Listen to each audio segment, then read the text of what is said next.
Hi everybody, I'm Madison Mason, and I got a confession to make. I don't know what I'm doing here. I'm flying by the seat of my pants. I want to start a YouTube channel and a vlog to help people, but I'm kind of stuck on ideas of what to do for you. What do you want from me that I can deliver and help?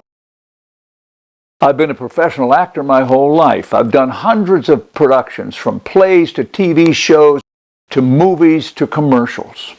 I'm a writer, a songwriter, a singer, a guitar player, recording artist, entertainer, performer. I also draw and I paint, but what good does that do for you? You see my problem. Hey, what are you doing on YouTube? Now, I'm watching great vloggers like Casey Neistat and Peter McKinnon, and I'm wondering what in the world I have to offer. But when I ask you young guys and ladies, I get, "Sir, just tell us everything you know. Tell us all your stories. Just tell us what to do." I go, "Really?" They say, yes, yeah, we want to know. It's great. There you go. Just be you. I've got these voices in my head. Hey, Maddie, you're old. You're a loser. Nobody cares. That's what I'm going to do. I'm going to pass on whatever I've learned in all this living, and I'm going to try to entertain you at the same time. And I hope you like it. And if you do, please let me know. Hit the subscribe button below, hit the like button, and we'll move on. Yes, Maddie, yes. As I said, I write songs, and I've got a sardonic sense of humor and a pretty dirty mouth sometimes. I just can't help myself, and I don't care. So stay with me to the end, because there will be a little treat for you. Oh, come on. You're not really here gonna goes. do this. Uncle Matty's vlog number 1. Everywhere I go, I try to spread some light. You know, strike up a conversation, be convivial. I'm not saying I'm little Polly Sunny Pants, but you'd be amazed at how many people are what I call flatliners. You know, their waveform is just almost a straight line. They seem so miserable and unhappy inside. Now, granted, you never know what's going on with another person. They could have just backed over their cat coming out of the driveway on the way to work, or their soulmate may have run off with their best friend or their mother or father or something, who knows, and they're carrying pieces of their broken heart. They might be sitting on a hemorrhoid the size of a golf ball. I don't know. But whatever their misery is, I don't want to contribute to it, and I sure as hell don't want to catch it. So I try to shine some light on them. Now, I may annoy the crap out of a lot of people, I'm sure I do, but at least I'm giving it a shot. And I'm amazed at the number of people who, when I say, "Hey, how you doing?" they go, "Oh, I'm hanging in there." I want to go, "No, you're not. People in Syria are hanging in there. Folks in Afghanistan are hanging in there. Look at the Sudan, Haiti, Somalia, hundreds of other places around the world where there's war and death. The water is filthy. Poverty is everywhere. Life is shitty, and there is no hope and no way to get out. You got food, clothes, a roof over your head, some money, television, a car, movies, restaurants, stores. You got freedom of speech, freedom of expression. You got freedom of movement. You got tons of opportunities and 1,000 other reasons to rejoice. There are people around this world who would kill to have this life that you're complaining and whining about.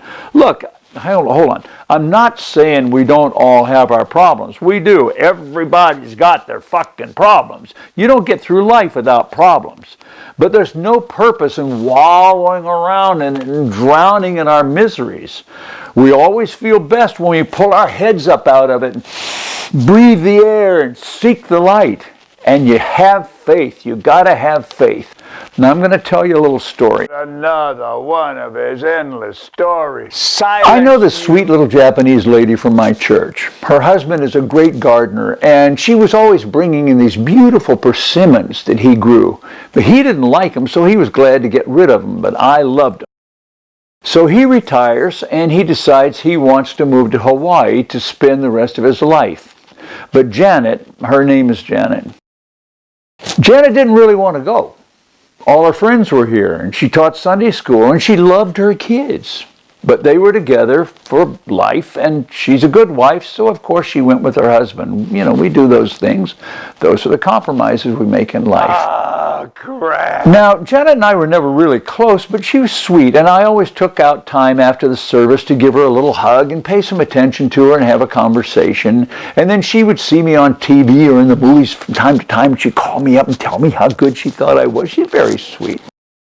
So when she moved to Hawaii, I started receiving these occasional letters from her, updating her life with clippings from the newspapers and stories about how it was going over there. Her husband's building them a new house. And with permits and all, it's taken a lot longer than they thought. Now, one day I got a buzz to call Janet, so I did. And when I spoke to her, she sounded a little deflated about Hawaii and certainly being away from all her friends and the house taking so long. So I asked, Janet, are you happy? And she paused for a moment and she said, Madison, I choose to be happy. I think happiness is a choice you make, so I choose to be happy. And y'all, I think Janet is spot on. How about you? I suggest this, and I'm doing it myself. Every day for 1 week, tell yourself 3 times a day, say before breakfast, before lunch, and before dinner, I choose to be happy today. I choose to be happy today. Say it, I don't know, 5 times. I choose to be happy today. I choose to be happy today. I choose to be happy. I choose to be happy. I choose to be happy today. And see how it makes you feel. Don't let anyone know. It'll be our little secret. Do it diligently for a week and let me know what happens. Seriously, give me a comment below or email me. And again, please subscribe and hit the like button. We're doing YouTube now, so we have to say that a lot. That's the way it's done. Now, when I was a little boy, we moved to a small town in North Carolina. My family was falling apart. There was alcoholism and violence, poverty and turmoil. I was a very unhappy kid. So I spent a lot of time outdoors, out of the house. I was 9 years old, and we were new in this little town, so I didn't have any friends yet, so I'd roam the neighborhood streets and run in the fields and the woods, fantasizing about cowboys and Indians. And I noticed every other morning about 9 o'clock, an old black man came rattling down the hill in front of our little house, driving a weathered old buckboard wagon with huge steel-rimmed wheels that made a lot of noise, right out of another century, pulled by an equally weathered old mule. And he was a kindly gentleman who always wore clean coveralls and a tweed jacket, a white shirt, and a bow tie under a battered old felt gray hat. And he went around the neighborhoods picking up any old discarded metal objects or clothes and appliances, and he'd take them to be repaired and reused and passed out among the poor people. He must have sensed that I was a lonely kid because I would wave at him and he would stop and we would just talk, talk about things. He told me to call him Uncle George, so I did, and his mule was named Edward. Now, Uncle George was a black man. Not brown, not dark brown. He was black. He was one of those people you don't see many of anymore here. He was absolutely pure black. His African lineage was undisturbed. So I took to waiting out in my yard for them to come banging down the hill. And I'd bring Edward a carrot or an apple, and when they stopped, I'd feed him, and I'd rub his nose and his ears, and I loved the way he smelled. And then I'd climb up beside Uncle George and I'd go off with him on his rounds in that rickety, rumbling old wagon. He had a little farm about a mile up the Blacktop Road where he lived with his wife and his 2 grown daughters. And we'd go up there sometimes and he'd have me draw up a bucket of cold, clear water out of his deep well and carry it into the house for his wife. And he'd invite me to lunch with them on fried pork chops, mashed potatoes, okra, and collard greens and biscuits. It was so good. Now, the women in the house were kind to me, but I don't think they quite approved. A little white boy in their house and all. This was the Jim Crow South, and it could be very dangerous. But I was Uncle George's guest, so they were kind. As things worsened in my family and my father finally left us, he left my mom with 4 kids to raise by herself, and there was no money. My mom said we weren't poor, we just didn't have any money, but honestly, I was scared, and I worried a lot. And I think Uncle George noticed something was wrong, because one day as we were riding through town, that quiet old man with his gnarled black work hands, he turned to me and out of the blue he said in his soft, gentle drawl, he said, "Son, don't you worry now. Everything's going to be pretty."